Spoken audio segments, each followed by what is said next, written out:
Assalamu alaikum students. I hope you all are doing well. Myself Muhammad Sarmad, your mathematics teacher, and welcome back to another video. बेटे last lecture में हम 1.17 के questions को discuss कर रहे थे, जिसमें हमने ये डिस्कस किया था डायरेक्ट और इन्वर्स प्रोपोर्शन के रेलिवेंट जो रियल लाइफ प्रॉब्लम्स हैं उनको सॉल्व कैसे किया जाता है, और उसके रेलिवेंट हमने फिर ग्राफ भी ड्रा किए थे। बेटा आज की इस वीडियो में हम 1.17 क्वेश्चन नंबर 11 और 12 को सॉल्व करेंगे। ये भी ग्राफ के रेलिवेंट ही क्वेश्चन होंगे। यहाँ पे कुछ टेक्निक्स को भी डिस्कस किया जाएगा। तो चलिए स्टार्ट करते हैं। वीडियो को स्टार्ट करने से पहले दुरूद शरीफ पढ़ना ना भूलिएगा। सबसे पहले हम क्वेश्चन की स्टेटमेंट को रीड करते हैं। आपके सामने मैंने बुक ओपन की है।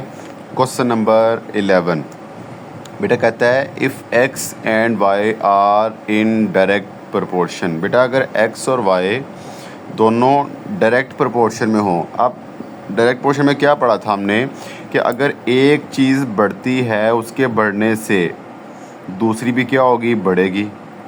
अगर एक चीज़ कम होती है उसके कम होने से दूसरी भी चीज़ क्या होगी, कम होगी। ये थी डायरेक्ट प्रोपोर्शन।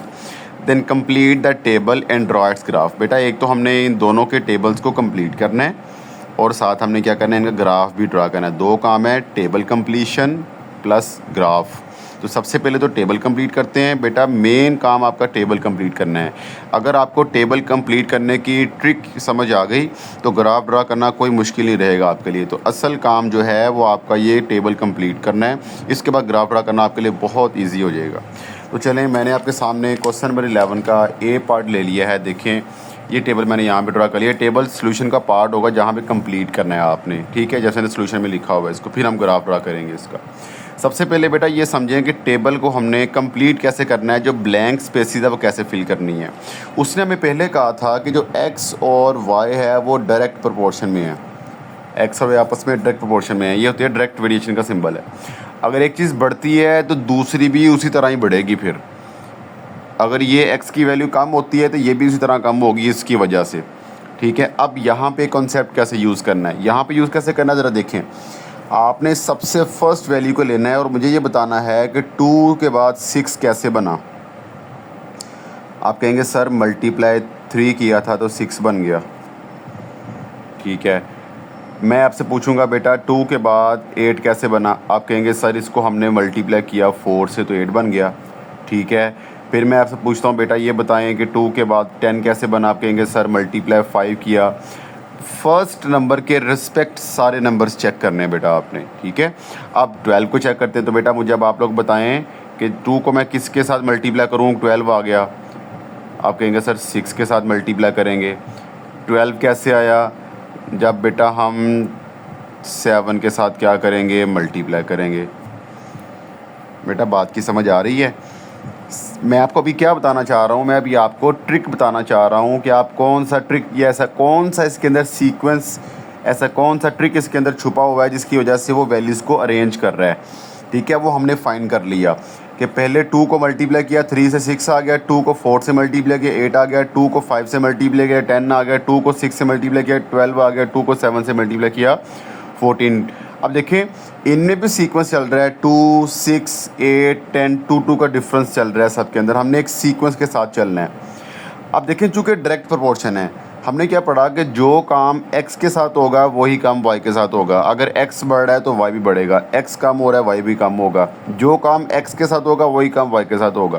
तो देखें ये बॉक्स है, इस बॉक्स में हमने वैल्यू लिखनी है। तो जो काम जो सीक्वेंस y में चला था वही सीक्वेंस आप x में चला था वही सीक्वेंस y में चलना है। इसका पहला नंबर 8 है। अब देखें 8 को मैं किसके साथ मल्टीप्लाई करूंगा और कौन सा नंबर आएगा। तो देखें इस बॉक्स के अंदर 6 कैसे आया था, 3 के साथ मल्टीप्लाई करके। तो बेटा आपने भी यहाँ पे 3 के साथ ही मल्टीप्लाई करना है। 8 3 जार 24। बात की समझ आई है। ऐसा क्यों किया, मुझे कैसे पता लगा यहाँ पे 3 से मल्टीप्लाई करना है। मैंने ऊपर x की वैल्यूज़ की हेल्प ली है। मैंने वहाँ सर्च किया वहाँ पे क्या सीक्वेंस चल रहा है, क्या ट्रिक चल रहा है। तो देखा कि इस बॉक्स के अंदर 3 से मल्टीप्लाई करके नया नंबर आ रहा था। इट मीन्स कि हमने कहा कि जो काम x के साथ होगा वही काम y के साथ होगा। डायरेक्ट प्रोपोर्शन के अंदर उसने हिंट दिया हुआ है, डायरेक्ट प्रोपोर्शन में। फिर जो काम यहाँ पे किया वही काम यहाँ भी करना है। 8 3 24। इसके बाद ये 32 कैसे आया, ऑब्वियसली 4 के साथ मल्टीप्लाई करके आया क्योंकि यहाँ 4 है। फिर अब आपने मुझे बताना है कि यहाँ पे नंबर कौन सा है। 8 को मैं किस के साथ मल्टीप्लाई करूँगा और कौन सा नंबर आएगा। आप कहेंगे सर 5 से मल्टीप्लाई करें। क्यों करें? क्योंकि इस बॉक्स में 5 के साथ मल्टीप्लाई किया जा रहा है। जो काम x के साथ किया जा रहा है वही काम y के साथ करना है। 8 5 ज़ार 40 आ गया। इसके बाद देखें 2 6 ज़ार 12, 8 6 ज़ार 48, मल्टीप्लाई 6 किया जा रहा है। इसी तरह अब लास्ट पे इसको 7 से किया जा रहा है, तो आप भी 7 से मल्टीप्लाई कर लें। मल्टीप्लाई 7, क्या आंसर आएगा बेटा? 56। समझ आई? इसका रूल समझ आया कैसे कैसे किया? आप x के रूल को समझ लें। अगर तो डायरेक्ट वेरिएशन है तो सेम रूल y पे अप्लाई होगा, ठीक है। उसकी हेल्प से मैंने क्या किया, ब्लैंक बॉक्स को फिल कर लिया। आप भी इस तरह ड्रा कीजिएगा, आपके लिए भी समझना आसान हो जाएगा, ठीक है। मैंने इसलिए सारा स्ट्रक्चर यहाँ पे ड्रा कर दिया। अब आते हैं जी ग्राफ की तरफ। आप देखिएगा आपके लिए ग्राफ ड्रा करना कितना आसान हो जाएगा। मैंने ग्राफ ड्रा कर दिया x एक्सिस और y एक्सिस, ठीक है। चलें, अब उसने खुद आपको क्लियर कर दिया कि आपकी y एक्सिस ये वाली। पहले क्वेश्चन में क्या था, हमें क्लियर नहीं था कि x एक्सिस कौन सी y एक्सिस कौन सी। हमने अपनी मर्जी से किसी भी नंबर को x y एक्सिस पर ले लिया था। अब हम y को उसके अकॉर्डिंग लेंगे। ये सारे y की सीरीज़ चलेगी, ये सारी x की सीरीज़ चलेगी। तो कैसे? जैसे उसने लिखा है वैसे ही हम लिख लेंगे, आसान है। 2 6 8 10, 2 2 का चल रहा था, हम लिख लेंगे 2 4 6 8 10 12 14। हम 2 2 का डिफरेंस लेके चलते हैं, ठीक है। दरम्यान में 2 2 का डिफरेंस भी चल रहा है, वो ज़्यादा आसान होगा। 2 4 6 8 10 12 14। कोशिश ये करनी कि वो नंबर लिखें ताकि आपके ये सारे नंबर्स भी कवर हों इसके अंदर, ये सारे नंबर्स भी क्लियर हों इसके अंदर, ठीक है। इसी तरह y में चेक कर लें। 8 के बाद क्या आता है? 16 के बाद 24 के बाद 32 के बाद 40 48 56। यहाँ पे इसको नंबर्स लिख लें। 8 16, 8 के मल्टीपल्स हैं सारे, 16 24 32 48 56। टेबल ही आपकी हेल्प कर देगा नंबर लिखने के अंदर, ये भी काम आपका आसान हो गया। अब आगे चलते हैं। अब आपने यहाँ पे नंबर्स को रिप्रेजेंट करना है। अब देखिए नंबर्स को रिप्रेजेंट कैसे करना है। पहला पॉइंट कौन सा है? x2 y8। बेटा सर्च करें x2 किधर है, y8 किधर है। बेटा ये है आपका x2 और यहाँ से बेटा आपका y8। ये लें जी, पहला पॉइंट मिल गया। आगे चलें। अगला है जी x6 y24। ये है जी x6 और ये है जी y24। यहाँ से y को 24 मिलेगा और यहाँ से ये x अपने साथ 6 लेके आएगा। सेकंड पॉइंट आपका ये वाला मिल गया। 2 पॉइंट मिल गए। तीसरा पॉइंट आ जाए x8 y32। y32 किधर है? ये है जी y32।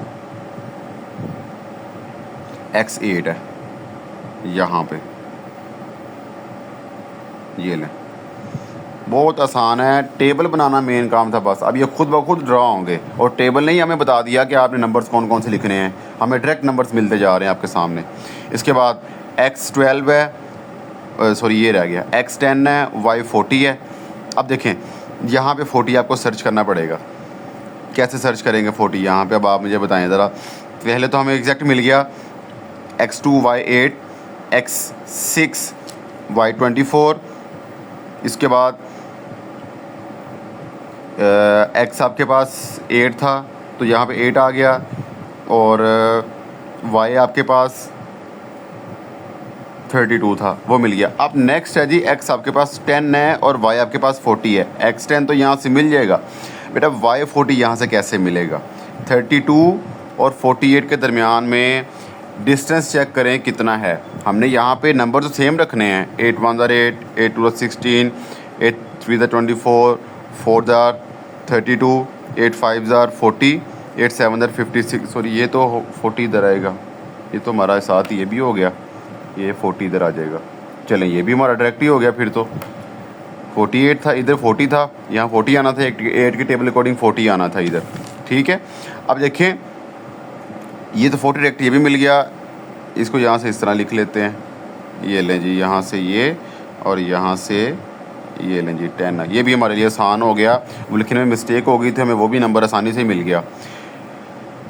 अब इसके बाद देखें कि यहाँ पे नेक्स्ट नंबर आपके पास 12 है, ठीक है। अब 12 के बाद 48 है, 12x है और y के पास 48 है, तो वो कैसे मिलेगा? यहाँ से आपके पास, यहाँ से ये आपके पास है जी 12x आ गया और 48 यहाँ से यहाँ पे एक कॉलम बढ़ा लेते हैं, वो सीक्वेंस जो एक्स के हो गया ना उसकी वजह से थोड़ा सा डिस्टर्ब हो गया। इसको 48 कर लें और यहाँ पे कर लें 56, ये लें जी, अब मज़ीद आसान हो जाएगा।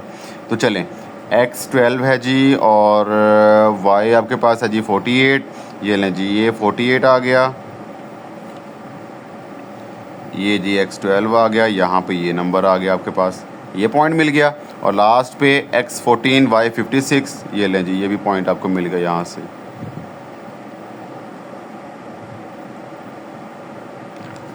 ये लें, मिल गए सारे पॉइंट, क्लियर हो गया। अब आपने जस्ट क्या करना है, इन सारे पॉइंट्स को मैच कर देना है स्केल की हेल्प से। ये लें जी,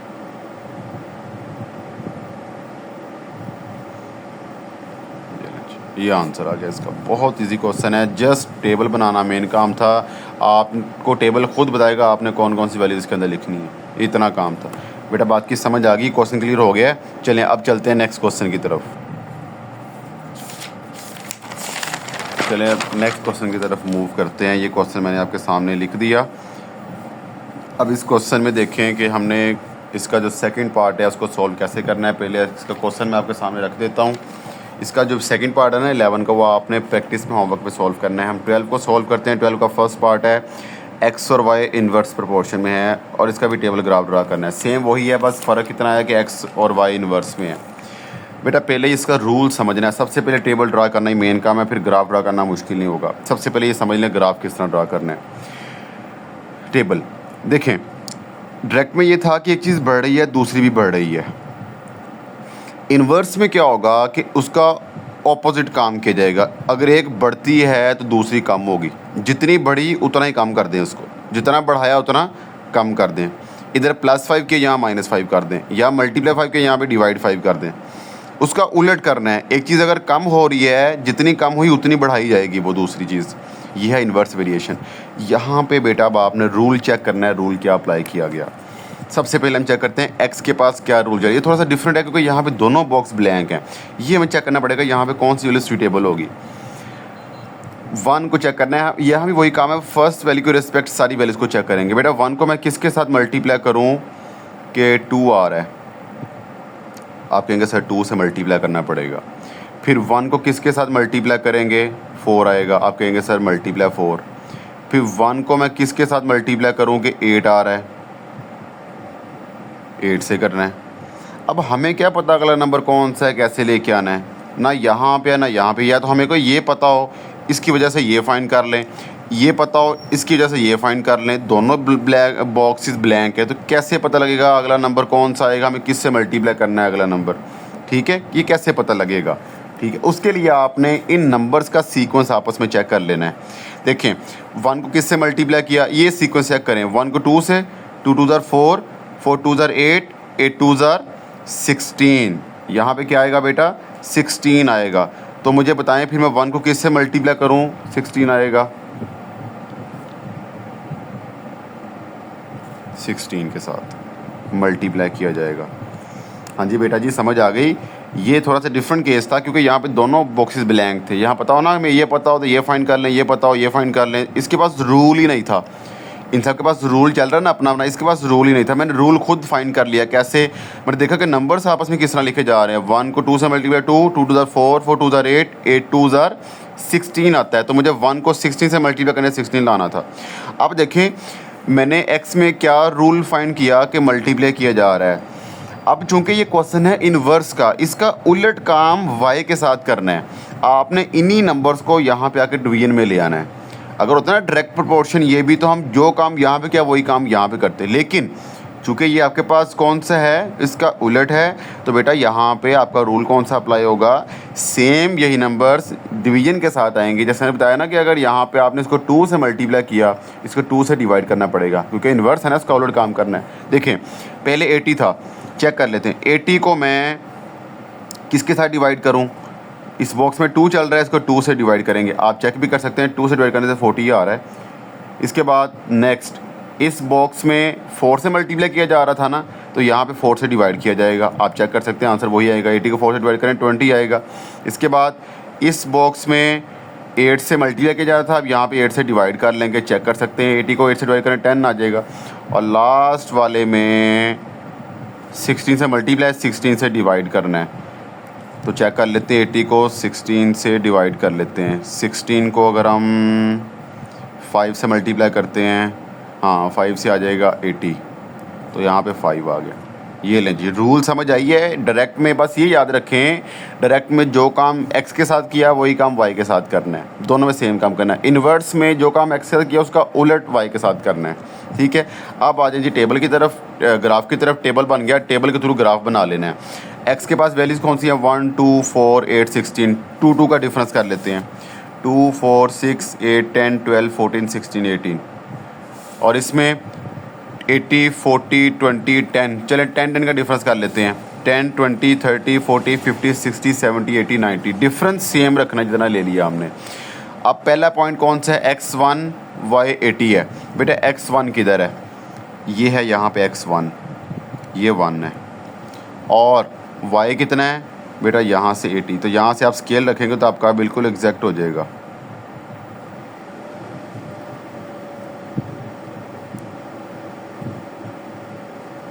यहाँ से ये मिलेगा इसको, ये लें जी, ये पॉइंट आपको मिल गया।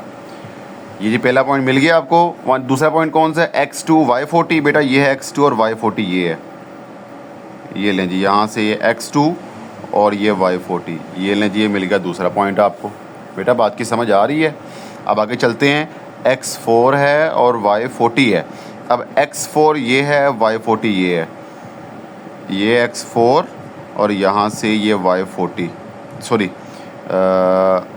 y तो 20 है इधर से।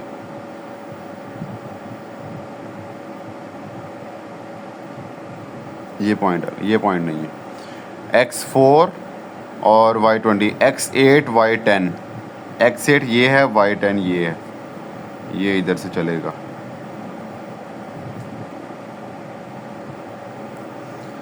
इसके बाद लास्ट पे कौन सा अब रहता है? x8 y10 कर लिया, x16 y5, 5 तो यहाँ पे सेंटर में आएगा, ये 5 है। x16 ये पड़ा हुआ है। चलें जी, यहाँ से ये देख लेते हैं।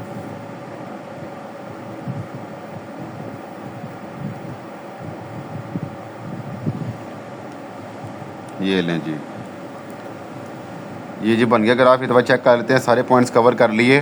x1 y80, x1 y80, x2 y40, x2 y40, x4 y20, x4 y20, x8 y10, x8 y10, x16 y5, x16 y5।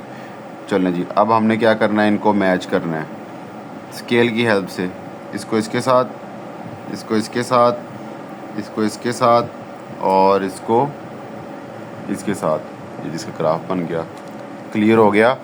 बस मेन काम है टेबल को क्लियर करना है, बाकी इंशाल्लाह आपके लिए डिफ़िकल्ट नहीं होगा। इन दोनों क्वेश्चंस की प्रैक्टिस करें, कॉन्सेप्ट क्लियर करके सॉल्व करें, रिमेनिंग 2 पार्ट्स को होमवर्क में सॉल्व करें। इंशाल्लाह आपका कॉन्सेप्ट मज़ीद क्लियर हो जाएगा। मिलते हैं नेक्स्ट वीडियो में एक नए टॉपिक के साथ। अल्लाह हाफिज़।